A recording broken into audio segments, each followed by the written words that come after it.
विवेकानंद जी की जीवनी पर किताब लिखी है और किस तरीके से उसे जेन जी को अपनी जीवन में आज की डेट में अप्लाई करना चाहिए। मैं बात कर रही हूँ श्री अनन्या अवस्थी जी से। मैम, एक तो कॉन्ग्रेचुलेशंस, आपने एक किताब लिखी है, आपका एक्सपीरियंस कैसा रहा है? और आज एजुकेशन मंत्री खुद आकर इस बुक लॉन्च में बोलकर गए हैं कि जो आज की जनरेशन है यानी कि जेन जी, उनको किस तरीके से स्वामी विवेकानंद जी के जो आइडियल्स थे उसको अपनी लाइफ में संजोना चाहिए।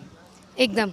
सबसे पहले तो मैं धन्यवाद करना चाहूँगी ऑनरेबल मिनिस्टर सर का, जिन्होंने आ करके हम लोग का पूरा ओकेजन को ग्रेस किया और मैसेज दिया जेनजी को कि इंडिया का जेनजी तोड़ता नहीं है, इंडिया का जेनजी जोड़ता है।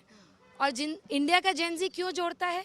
क्योंकि इंडिया के मूल विचार में, इंडियन स्पिरिचुअल थॉट में, इंडियन थॉट, भारतीय दर्शन का जो मूल कोर है वो वननेस का है, वो यूनिवर्सल कॉन्शियसनेस का है, वो नॉन डुअलिज्म का है, वो अद्वैत वेदांत का है। तो हम लोगों ने अपनी बुक के थ्रू, जिसका नाम है living the Vivekananda way, practical spirituality for modern India, how do you contextualise spirituality in today's world. आज का युवा, आज का यूथ जो अपने आप से क्वेश्चन पूछ रहा है, what is right, what is wrong, क्या पर्पसफुल है, क्या साइंटिफिक है, तो स्वामी जी को आप पढ़िए, स्वामी विवेकानंद को पढ़िए, जिन्होंने बहुत ही साइंटिफिकली प्रैक्टिकल वेदांत को समझाया। और वेदांत का कोर मैसेज है that we are all part of one fundamental energy, कोई भेद नहीं है, कोई डुअलिज्म नहीं है, दीज आर मिथ्स। और आजकल जो क्वांटम फिजिक्स पढ़ रहे हैं दे विल नो कि स्वामी जी का 150 साल पहले बताया गया ये मैसेज, हज़ारों सालों का भारतीय दर्शन ultimately fundamental unity of nature, existence और मैटर को बताता है। और अगर इस चीज़ की कॉन्शियसनेस आ जाए, इस चीज़ की अवेयरनेस आ जाए कि हम सब एक हैं, तो फिर उसके बाद क्या लड़ाई और क्या तोड़ना और क्या। आपको लगता है कि आज देश का युवा थोड़ा सा भटका हुआ है? आप प्रोटेस्ट देख रहे हैं, जैसे अभी केंद्र मंत्री जी ने भी कहा कि नेपाल में जो हुआ, उससे पहले श्रीलंका में जो हुआ और विभिन्न देशों में जो आज हो रहा है, क्या आपको लग रहा है कि जेन जी कहीं भटक गया है और उसको एकत्रित और अपने आप को एकांतित करने की ज़रूरत है? मुझे लगता है कि कोई भी देश हो, उसका एक नेशनल कैरेक्टर या नेशनल टेम्परामेंट ज़रूर होता है। हाँ, हम लोग बात करते हैं American way of life, O that's the British way of living. तो कहीं ना कहीं आज़ादी के बाद कुछ वर्षों तक एक हम लोगों का ये दुर्भाग्य रहा कि जो भारतीय दर्शन, जो इंडियन थॉट है, जो हमारा कोल वैल्यू सिस्टम है, उसकी तरह कहीं ना कहीं हम लोग इंटेलेक्चुअली तब भी कॉलोनाइज थे। We use to look down upon our own spiritual wisdom. कोई भी चीज़ आप इंडियन स्पिरिचुअल विजडम की बात करो, कहते तो ये तो पूजा पाठ है, ये तो रिचुअल है, इसका कोई साइंटिफिक मतलब नहीं है। बट मुझे लगता है कि भारत का युवा अलग है और भारत के युवा को ज़रूर स्वामी विवेकानंद का थॉट पढ़ना चाहिए, वेदांत पढ़ना चाहिए, भारतीय दर्शन पढ़ना चाहिए। और जितना भी ये जेनजी रेवोल्यूशन चल रहा है, अल्टीमेटली क्या है, ये सेंट्रीफ्यूगल फोर्सेस का बात करता है, ये अनार्की की बात करता है, ये चीज़ें तोड़ने की बात करता है। लेकिन स्वामी विवेकानंद वेदांत, भारतीय दर्शन जोड़ने की बात करता है, वननेस की बात करता है।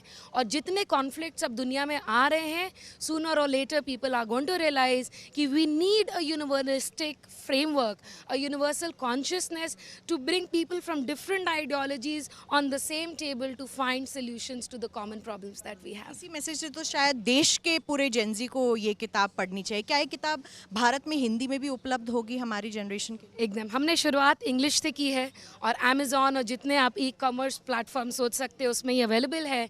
रूपा पब्लिकेशंस के माध्यम से ये आई है, लेकिन हमारा ये ज़रूर एफर्ट रहेगा कि इसको हम लोग इंग्लिश से फिर हिंदी में भी लेकर के जाएँ। एक आखिरी सवाल, आप स्टेज पर थी और जब आपके बेटे स्टेज पे आए तो आप थोड़ी सी भावुक हो गई थी, उसके पीछे की कहानी बताइए। I think for all working women, for all working mothers, anybody who's a working woman and a working mother would know the sacrifice that your husband or your child does when you are, giving extra effort. मेरा एक day job भी है, I'm a public health researcher. I started this book when my child was in my tummy. I was second trimester when I started this book. So मेरी इसलिए मैं भावुक हो गई क्योंकि आज भी वो मुझे किताब देख करके कहते हैं मम्मी मुझे किताब पढ़ना नहीं आता. But I always think that in some way, in some quantum way, he's been a co-author of my book because it is with him that the journey began, and today he's 2.5 years old enough to attend the launch physically. बहुत धन्यवाद हमसे बात करने के लिए। और ये जो किताब है वो स्वामी विवेकानंद जी की जीवनी पर निर्धारित है और इसका जो रीडिंग्स हैं वो हिंदी में भी जो है उपलब्ध करवाई जाएगी। लेकिन मूल अब मैसेज यही जा रहा है कि विवेकानंद जी की जीवनी पर जो इतिहास ने लिखा है वो अब दुनिया भर के, सिर्फ भारत के ही नहीं, दुनिया भर के जेनजी को भी पढ़ना चाहिए और स्पिरिचुअलिटी को अपनी लाइफ में यानी कि अपनी जीवन में उसका उपयोग भी करना चाहिए। संजीव जी के साथ मिलन शर्मा, आज तक।